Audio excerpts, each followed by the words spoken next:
think I'm the shit. Bitch, all jokes aside. Okay, you said a lot. So first I want to say that Harlem did not dress like Dipset. I want to clear that up. Okay. Dipset was weird to everybody when it first came out. Mm-hmm. Not only their style of dress, right, but the way their music sounded. Right. They were fucking with Arsonist. Let me add one more thing there. Yeah. Jim Jones was also the first New York rapper that was openly gang affiliated. Yeah. There was no New York that's true. Bloods or anything. He was the very first New York rapper that proclaimed to be a gang member. Yeah. For sure. I just want to add that. He's the first one to do that. For sure. I mean, mainstream. I feel like there was a Dipset. Somebody was Dipset, but not like you said. But Dipset was very local. It's Brooklyn. Very local. That matters too. Yeah. Yeah. So I just wanted this is just in response to your live earlier. I said we was going to talk about it. Okay. So yeah, the whole idea of Dipset being the face of Harlem, they had to earn that, even in Harlem. So when they first came out, Harlem niggas thought they was weird too. And you also got to remember that they were just naturally put up against state property. Harlem niggas was not. But here's why I thought that, right? Yeah. Wait, why you thought what? Here's why I came up with what I said. Okay. Because, all right, what a lot of people don't know, for those who are watching, Harlem is not a borough.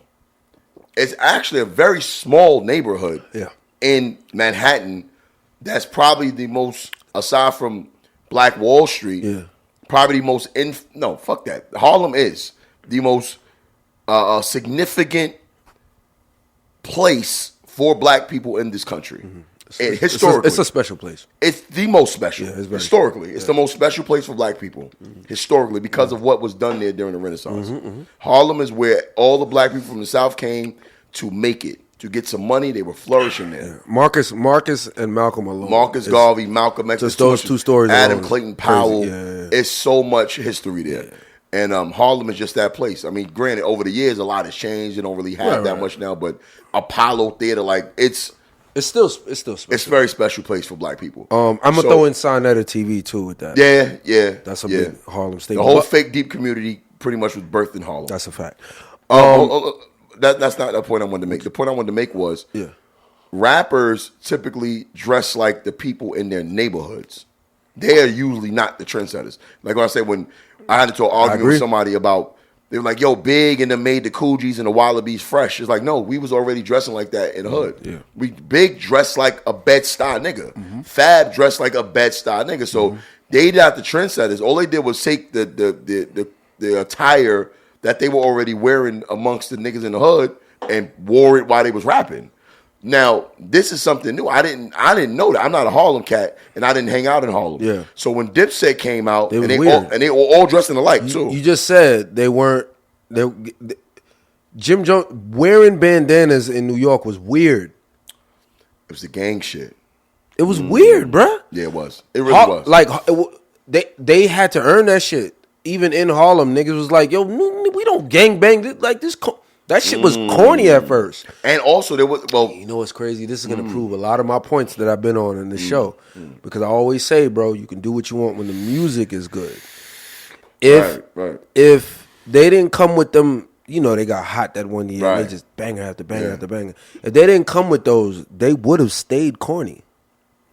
You get what I'm saying? You know why? Because standalone Cam, even though he was Dipset, Cam never claimed no gangs. He was different from Jim Jones and Jewels. Yeah. He was different from them. Yeah, he wore the pink. Dave really did the bandana thing. Cam didn't really do that. No. That was their thing. No, he would wear like a pink bandana or something. Right. He would never, he would really distance himself from the gang part of it.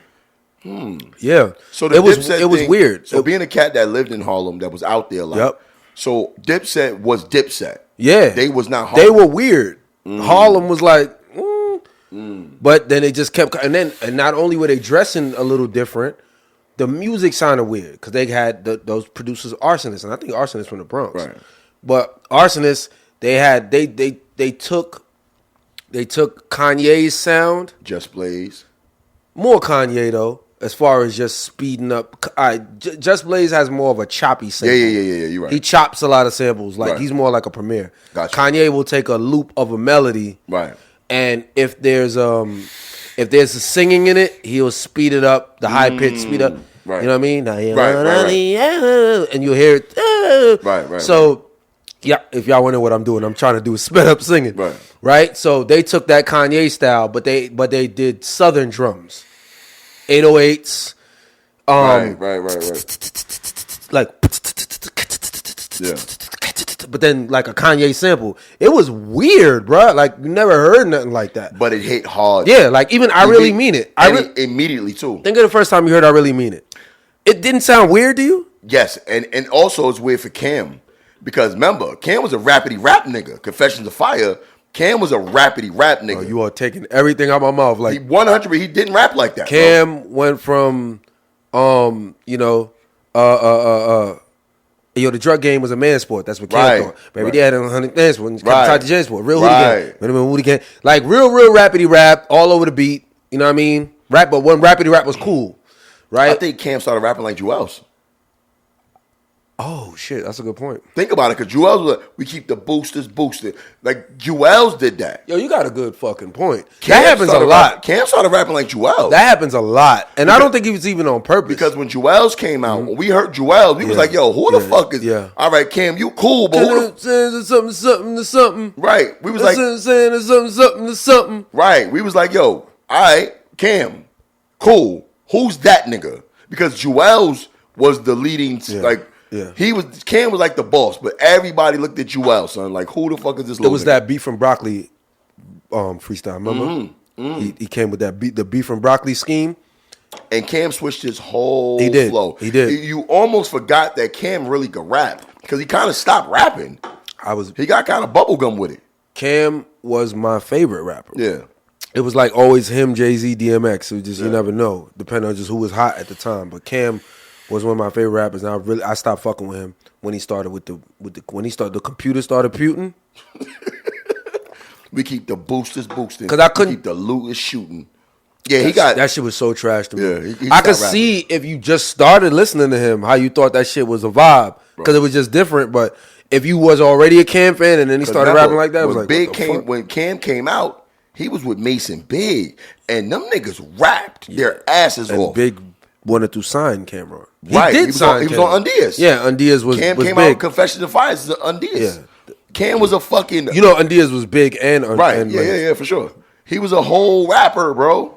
Big. And then when he got with Dipset, he switched up. He got. Right. As a matter of fact, I would go as far as say that's when he really got on the Pretty Boy shit. Okay, now here's something, nigga. Harlem thought that shit was trash. He